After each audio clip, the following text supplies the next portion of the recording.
갈보리라는 제목으로 말씀을 드리겠습니다. 이번 주는 2026년도 사순절 마지막 종려 주일입니다. 그래서 우리의 예수님의 십자가를 지시는 장면을 그의 성경의 옛적의 성경, 구약의 성경의 말씀과 비교하여 한번 살펴보려고 합니다. 여기 오늘 제목을 갈보리라고 정하였는데, 이 갈보리라는 말의 뜻은 라틴어로 해골의 곳이라는 그런 말로서 성경을 라틴어로 번역한 벌게이트 번역본에서 사용한 이 단어가 바로 이 단어입니다. 그리고 아람어 골고다라는 그런 말과 똑같은 그런 단어입니다. 그런데 이 골고다와 갈보리라는 단어는 우리 예수님께서 마치 도수장으로 끌려가는 어린 양처럼 그분이 지상생의 최종 목적지로 끌려가서 죽음을 죽으시는 곳이라는 그런 의미가 있는데, 이는 이사야서 53장 7절의 말씀에 그 말씀이 그대로 성취되는 것을 알려주는 그러한 말씀으로서 저자가 자기가 의도하여 그렇게 이 본문을 이렇게 끌고 왔다고 생각하며, 또한 옛 선지자들의 말씀이 실제로 이루어지는 그러한 측면을 나타내주는 그러한 말씀으로 연결하였으므로 오늘 본문의 말씀도 저도 그렇게 구약의 말씀과 연결하여 한번 살펴보고자 합니다. 본문 21절 첫 음절에 마침이라는 그런 단어가 나올 것입니다.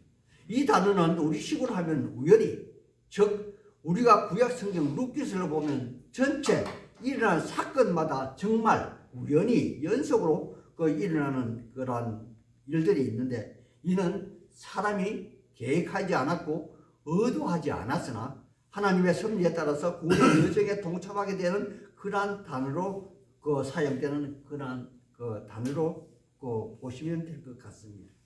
그리고 여기 구레네 즉 오늘날 아프리카 리비아라는 그런 나라가 있는데, 그 조그만 나라의 수도가 이 구레네입니다.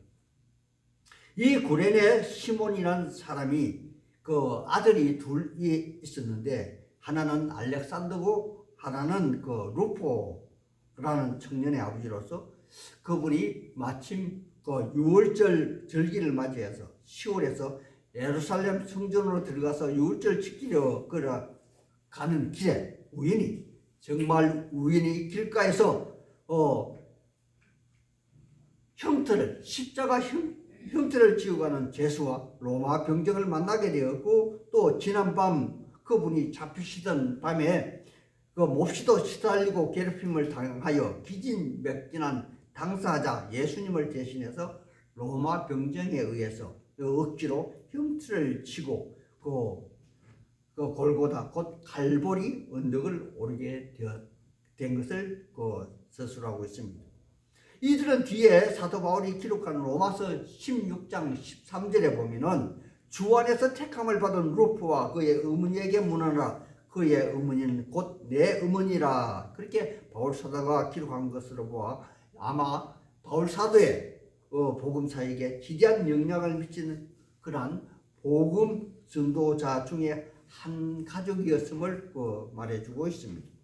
따라서 시몬 그는 디아스포라 유대인으로서 유대인의 가습법에 따라서 예루살렘 성전에서 유월절을 지키러 가는 그러한 도중 자기가 원치는 않았지만 우리가 장로교를 세운 칼빈 이 목사님께서 말한 기독교 5대 강요 중 불가항력적 은혜로 말미암아 참 그리스도인이 되었다는 것과, 또 그는 당시로서는 저주의 대상인 십자가 형틀을 짐으로 인해서 정말 죄수 없는 그런 사람으로 인식을 했겠지만, 뒤에는 모든 그리스도인이 자기의 십자가를 지고 가는 순례자의 상징처럼, 표본처럼 그리스도의 남은 고난을 자기 육체에 채워가는 신앙인의 참 모습으로 묘사되고 있다는 것입니다. 이처럼 우리의 예수님이 피 흘리시고 고통당하시는 가장 가까이에서 하나님이신 그분을 단 한 번 만남으로 인해서 이후 온 가정이 참 신앙인의 길을 접하게 되었고 또 복음 전도자로 사도 바울의 동력자로 활동했음을 보여줌으로 인해서 하나님의 구원사에게 크나큰 족적을 남긴 그러한 시반으로 그 맥맥이 이어짐을 그 기록으로 살펴보게 됩니다. 그러므로 오늘 우리도 여기 시몬처럼 우연히 아니 하나님의 섭리로 주님을 만났지만 그 만남을 끝까지 유지하는 진짜 신앙인이 되어야 할 것을 이 본문을 통해서 요청받고 있는 줄로 압니다. 그리고 이 말씀에 이어서 그곳에 같이 있던 어떤 사람들이 몰약을 탄 포도주를 주었으나 우리의 예수님은 받지 아니하시니라 그렇게 기록하는 말씀이 있습니다.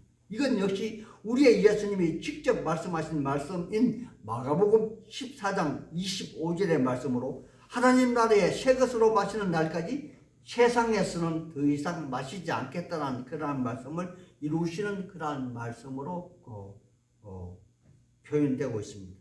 하지만 당시 정서상 그곳에 있던 그들은 몰약, 즉 마취제로 쓰이는 음료를 그분에게 드림으로 인해서 그 말씀이 바로 어디에 있냐면은 잠언서 31장 6절과 7절에 독주는 죽게 된 자에게 포도주는 마음에 근심하는 자에게 줄지어다. 그는 마시고 자기의 빈구한 것을 잊어버리겠고 자기의 고통을 기억하지 아니하리라 하신 그 말씀을 이행하고자 하는 것으로서 십자가 처형의 고통을 잠시 들어주기 위한 자비의 마음에서 사형수에게 마취제인 음료수를 제공하는 것으로 사례됩니다. 하지만 이러한 당시 사회의 그 문화 정세에도 불구하고 우리의 예수님은 마취제로 고통의 감소를 단호히 거부하시고 포도주를 마시지 아니합니다. 이것은 온전한 정신으로 하나님이 당신에게 맡기신 사명을 완수하려는 그러한 거룩한 결단으로 그렇게 보여집니다. 이는 우리나라 초대 문화와 공보부 장관이었던 이어령 씨와 그의 딸 이민아 목사가 그들이 암으로 고통받을 때 마지막 때에 항암치를 거부하고 온전한 정신으로 죽음을 맞이한 그런 취지와 의도와 이 비슷한 것이 아닌가 그렇게 생각해 볼 수도 있을 것입니다. 하지만 이것보다도 더 존귀하고 중차대한 의미로서 우리의 예수님이 그렇게 하신 궁극적인 이유는 나와 우리를 포함한 모든 인류가 당해야 할 죄의 값을 당신이 오롯이 감당하시는 그러한 거룩한 대속의 몸짓이었다는 사실을 우리는 절대 잊지 말아야 할 것입니다. 그리고 이어서 로마 군인은 우리 예수님 어깨에 지고 간 그 십자가에 못을 박고 그 십자가를 높이 세웁니다. 하나님의 사람들이요. 그런데 이 본문을 기록한 마가는 아주 냉정하고 초연한 사람 같습니다. 왜냐하면 다른 복음서 즉 요한복음에 보면 로마 말로 히브리 말로 헬라어로 우리 예수님의 제패를 달고 십자가에 못 박았다 그렇게 또 기록하고 있는데 여기서는 아무런 설명도 미사 여구도 없이 그냥 유대인의 왕이란 제패만 달았다고 그렇게 묘사하고 있습니다.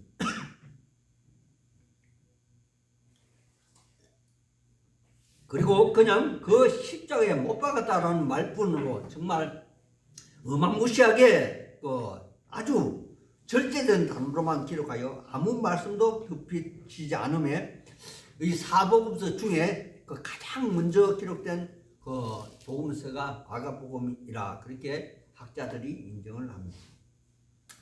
그리고 이어서 그가 입고 계셨던 옷을 제비 뽑는 그런 장면이 나올 것입니다. 당시 로마 군인들이 사형수를 처형할 때에는 발가벗겨서 처형을 하는 그런 관습이 있었고 또 그 처형에 관여했던 자들이 그 사형수의 옷을 나누어 가지는 것이 당시는 관례였다고 합니다. 하지만 여기서는 로마법의 법인 갈례법에 따르는 것이 아니라 저자 마가가 이렇게 기록한 이유는 성경에 다윗이 기록한 시편 22편 18절의 말씀이 그대로 이루어짐을 증거하는 그런 말씀으로서 내 겉옷을 나누며 내 속옷을 제비 뽑나이다 하는 그러한 기록의 말씀이 성취되는 것을 이야기하는 것입니다. 그리고 이어서 우리의 예수님이 십자가에 달리신 시간을 기록하고 있습니다. 이는 당시 유대인의 시간으로 제3시는 오전 9시를 지칭하는 것이며 제6시는 오후 정오 12시를 이야기하고 또 제9시는 오후 3시를 지칭하는데 제6시에 우리 세상이 깜깜하게 되었고 또 오후 3시까지 9시까지 깜깜하게 되었다 그렇게 말씀하시고 마침내 오후 3시에 우리의 예수님이 운명하시고 또 성전의 휘장이 위에서부터 아래로 찢어지는 그러한 역사가 있었다고 합니다.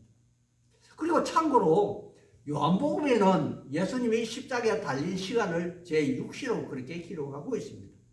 이것은 바로 로마 히브리 시간이 아니고 로마 시간으로 그렇게 이해하시면 좋을 것 같습니다. 그런데 이때 성전에서 찢어진 그런 성전의 휘장은 사람이 임의로 찢을 수 없는 그러한 두께입니다. 약 10cm가 넘는 그러한 이 휘장으로서 이것이 위에서부터 아래로 찢어졌다는 것은 사람이 임의로 찢는 것이 아니라 하나님께서 그렇게 찢으신 그러한 역사심을 말할 수밖에 없는 그러한 사례일 것입니다. 그리고 그분은 양옆에 두 강도가 같이 매달려 있었다고 하죠. 하지만 이는 로마법의 집단 처형은 당연히 금지되어 있는 그러한 법입니다. 또 이 강도라 하면 폭력으로 돈을 갈취하는 그런 형벌로 그런 사람을 강도라고 이야기하는데 이러한 강도 정도로는 십자가의 형벌을 받게 하지 않습니다. 하지만 이렇게 하신 이유는 바로 이사야서 53장 12절의 말씀을 이루려고 그렇게 하신 것이 다 사례됩니다. 그리고 이 두 사람의 가나에는 고대의 역사가들이 좌편의 강도 이름은 게스타이라고 이야기하고 우편의 강도 이름은 케스마이라 그렇게 알려지고 있는데 이들의 결말에 관해는 우리 모두 너무나 잘 알고 계시는 것처럼 한 명은 마지막 기회를 잘 선용하여 구원함을 얻었고 또 다른 한 사람은 심판의 자리에 바로 들어가게 되었다는 것입니다. 이와 같은 결말을 기록으로 남긴 이유는 우리 살아있는 기간에 기회가 있다는 것입니다. 그러므로 끝까지 죽기 전까지 영혼 구령의 끈을 우리는 놓아서는 안 된다는 하나의 경고음으로 받아야 할 것이 아닌가 그렇게 사려되는 부분이기도 합니다. 뿐만이 아닙니다. 우리에게 너무도 친숙한 성자라 불리는 역사가 어거스틴은 이 본문을 이렇게 추석으로 달아놓았습니다. 십자가는 결국 최후의 자리를 예견하는 것으로서 모든 인류는 그 누구도 예외 없이 그리스도 앞에서 좌편이든 우편이든 선택할 수밖에 없음을 가르치고 있다는 것입니다. 여러분 과연 어떻게 선택하시겠습니까? 그리고 이어서 28절의 말씀을 한번 보십시오. 28절에 보면은 없음이라고 그렇게 적혀져 있죠. 제가 그리고 없어짐이란 그 단어 이에 1이라는 숫자가 적혀져 있으며 이게 1이라는 숫자를 맨 밑에 성경 밑에 또 설명을 해 놓았습니다. 여기에 뭐라 적혀져 있냐 하면 불법자와 함께 인정함을 받았다 한 성경을 이루려 함이라 이렇게 설명을 하고 있습니다. 이것은 고대 근위 있는 그러한 번역본에서는 그렇게 없습니다. 그런데 뒤에 많은 성경을 이렇게 필사한 분들이 뒤에 이런 일이라고 적혀진 그 부분을 추석으로 이렇게 달아놓았다는 것으로서 아마 첨가된 것이다. 이렇게 설명으로 받아들이면 되겠습니다. 그리고 29절에 지나가는 자들은 자기의 머리를 흔들며 욕하며 이르되 성전을 헐고 살에 짓겠다고 하는 자여. 그리고 30절에 네가 너를 구원하여 내려오라. 그렇게 기록한 말씀이 있을 것입니다. 하나님의 사람들이요, 자기 머리를 흔든다는 말은 성경에서 일상적인 상황을 벗어나 놀람과 경멸의 말을 나타내는 그러한 말로서 이사야서 37장 22절에 보면은 산헤립이 이스라엘을 침공할 때를 묘사한 그러한 말씀으로서 선지자가 이스라엘 왕에게 한 말로서 처녀 딸 시온아 너를 멸시하며 조소하였고 딸 예루살렘이 너를 향하여 머리를 흔들었느니라. 그러한 말씀을 기록한 적이 있습니다. 그리고 에레미야 18장 16절에는 이스라엘이 가증한 신상을 섬김으로 에레미야 선지자가 그 이스라엘을 향하여 이렇게 진노의 말을 내뱉고 있습니다. 그들의 땅으로 두려움과 영원한 웃음거리가 되게 하리니 그리로 지나가는 자마다 놀라서 그의 머리를 흔들리라. 그렇게 예언한 말씀도 있다는 것입니다.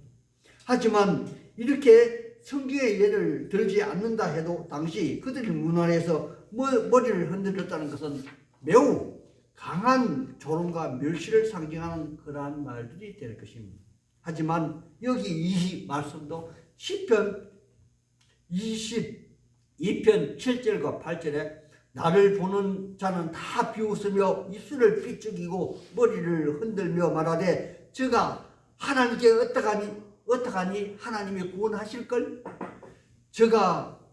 저를 하나님이 기뻐하시니 저를 건지실걸 하나이다. 이런 말씀을 성경에 기록해 놓았으며 이 말씀이 온전하게 이루어진다는 사실을 그들이 목도하게 그렇게 하신 말씀이라 생각이 됩니다. 그런데 이러한 비난을 하는 자들의 정체를 드러내는 말씀이 여기에 분명하게 기록으로 남겨져 있습니다. 바로 그들이 사용한 아하라는 감탄사는 모욕과 조롱을 하는 말로서 그들이 할 수 있는 차악의 나쁜 행위라 그렇게 저자 마가는 그렇게 표시하고 있습니다. 그러므로 그들은 단순히 지나가는 사람이 아니라는 것이겠죠.